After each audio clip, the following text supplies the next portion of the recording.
ჯამში 3%-იან ზრდაზე. 3%-იან ზრდაზე.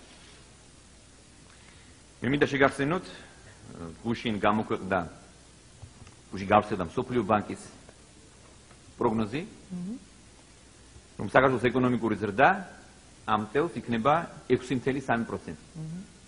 ჩვენ გათვლა გავაკეთეთ 5%-ზე მხოლოდ. საერთო სავალუტო ფონდი ამას აზუსტებს, მათი გათვლებით 5%-იანი არის არათუ ოპტიმისტური, არამედ აბსოლუტურად რეალური და ჩვენ ბოლო მონათის შეფასება მოვისმინეთ პროგნოზი მსოფლიო ბანკის და ეს არის ჩვენი შეფასება, ჩვენ პროგნოზი გავაკეთეთ 5%-ზე მხოლოდ. აქვე მოსახლეობისთვის მინდა განვმარტო, რომ რას ნიშნავს ეს ზრდა და რატომ არის ამდენი საუბარი ამას დაკავშირებით. გასულ წელს ჩვენ გვქონდა 3%-იანი ზრდა, არათუ კლება, არამედ ზრდა.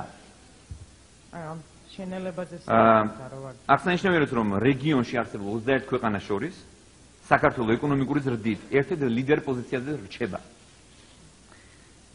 ის მხოლოდ ჩამოუვარდება თურქმენეთს და მე მგონი გასაგებიც არის უზბეკეთს, ყირგიზეთს, აზერბაიჯანის მოშპო არის 5.3%, სომხეთის 5%, უკრაინის 2%.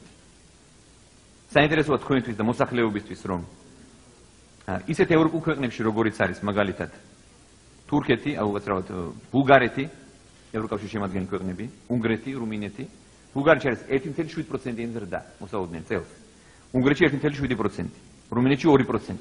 თურქეთში, რომელიც არის ერთ-ერთი ყველაზე მზარდი ეკონომიკა და ძალიან სტაბილური ბაზარი, იქ არის 3.5%. ჩვენ გვაქვს 5%-იანი ზრდაზე გაწვრილი ეკონომიკა. დაღმასვლა იყო ამას დაკავშირებით, იყო ძალიან ბევრი საუბარი, ამაზე ჩვენ გავაკეთეთ შეფასება და შემიძლია გავიმეორო, რომ არსებობდა მთელი რიგი ობიექტური გარემოებები, რამაც განაპირობა გარკვეული შენელება, მე ვიტყოდი შენელება ეკონომიკის და ეკონომიკა უბრალოდ არ არსებობდა საქართველოში. მოიცა ასე ვთქვათ. ეს ეკონომიკა ჭყალებს, რაც სააკაშვილი და მისი მთავრობა უწოდებდა, ეს იყო ხელოვნური, ასე ვთქვათ, სტიმულატორებით გაზრდილი.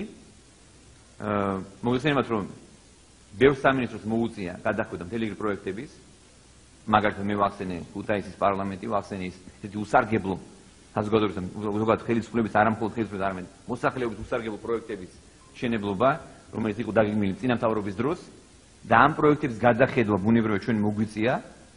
ამან წაიღო რა თქმა უნდა გარკვეული დრო. ამას გარდა იყო გაფორმებული ძალიან აბსოლუტურად უაზრო და არამიზნობრივი ხელშეკრულებები, კონტრაქტები, რომლის გადახედვა და შეჩერება მოუწია ნარმანიას სამინისტროს, მაგრამ ამის კომპენსირება მოხდა მეორე და მესამე კვარტალიდან ძირითადად. რაც შეეხება და სხვა შორის თუ გაინტერესებთ, ნარმანიას სამინისტრომ დახარჯა დაახლოებით 150 მილიონზე მეტი თუ შევადარებთ გასულ წელს. ანუ საუბარი იმაზე იყო, რომ ნარმანიას სამინისტრომ ვერ დახარჯა ვერაიცო ხარჯები. პირიქით, იმაზე მეტი დახარჯა, რაც 130 მილიონით მეტი დახარჯა ვიდრე გასულ წელს. და 250 კილომეტრი გზა დააგო, 30 ხიდის რეაბილიტაცია მოახდინა და ძალიან ბევრი მნიშვნელოვანი პროექტი განახორციელა წელს. ეს ყველაფერი არ ჩანდა უბრალოდ, მაგრამ ეს ჩვენი პრობლემაც არის ალბათ, რომ კომუნიკაცია არ ქონდა სათანადო. საზოგადოებასთან თქვენთან.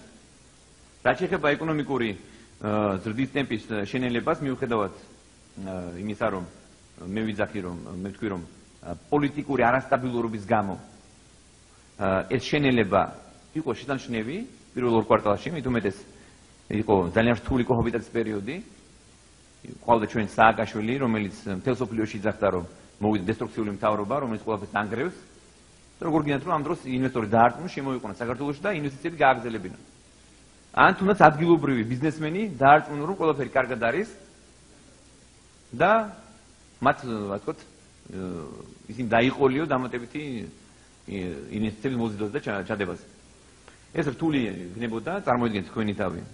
და მე მგონი ვერამ ვერ დამიდასტურებს, რომ თქვენ სხვანაირად მოიქცეოდით მათ შემთხვევაში.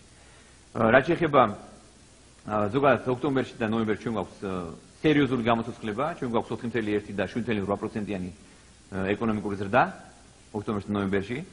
ზრდის ტემპის ასეთი გამოცდილების ფონზე ჩვენს მიერ, როგორც ვახსენე, პროგნოზირებად 5%-იანი ზრდა აბსოლუტურად რეალურია. ამას გარდა მე მინდა გითხრათ, რომ ეკონომიკის ზრდაში წარმართველი როლი კერძო სექტორს ეკავა 2013 წელს წინა წლებისგან განსხვავებით და იგივე სოფლის მეურნეობაში რეალური ზრდის მაჩვენებელი 9% შეადგენს, რაც ალბათ არავინ არ იცით.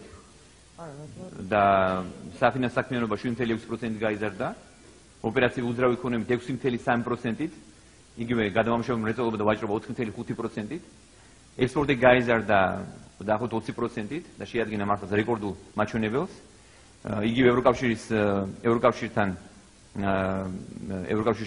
ექსპორტმა შეადგინა დაახლოებით გაიზარდა 65%-ით და შეადგინა $540 მილიონი. რუსეთში ასევე ექსპორტი სამჯერ გაიზარდა, შეადგინა $160 მილიონი. ეს ყველაფერი არის მეტყველებს იმაზე, რომ ჩვენ გვაქვს მხოლოდ პოზიტიური მაჩვენებლები ბოლო მესამე და მეოთხე კვარტალში. ანუ რეალურად უკვე დაიწყო ეკონომიკის გამოცოცხლება და გაჯანსაღება.